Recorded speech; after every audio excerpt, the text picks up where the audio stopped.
This question is to define what it means for a function to be bounded on an interval.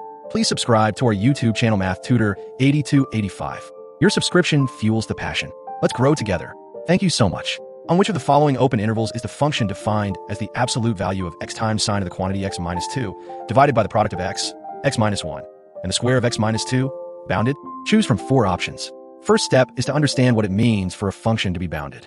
A function is said to be bounded on an interval if it does not blow up to infinity near any point in that interval. That includes checking its behavior near the endpoints. The function in question is not defined at x equals 0, 1, or 2, because the denominator becomes 0 at those points. So, inside each open interval listed in the options, the function is continuous. The only possible issues could come for what happens near the endpoints. Next step is to check each interval, focusing on its endpoints. For option A, the interval from -1 to 0, near x equals -1.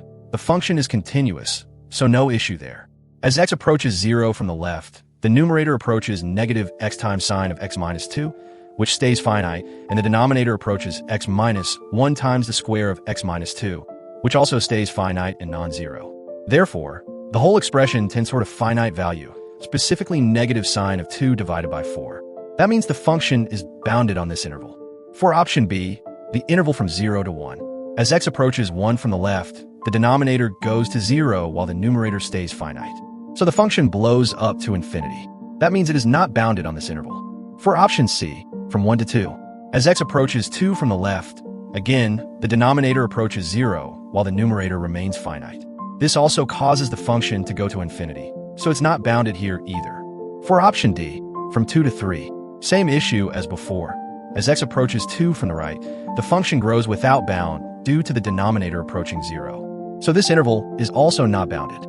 Next step is to choose the correct answer. Among all 4 options, only the interval from -1 to 0 satisfies the condition of boundedness, because the function stays finite near both endpoints.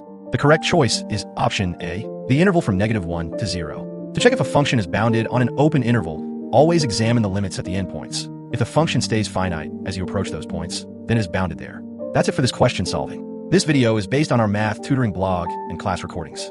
Hope you enjoyed it. Please subscribe to our channel Math Tutor 8285 and turn on the notification bell. Press the like button. Your subscription fuels the passion. Let's grow together. Thank you so much.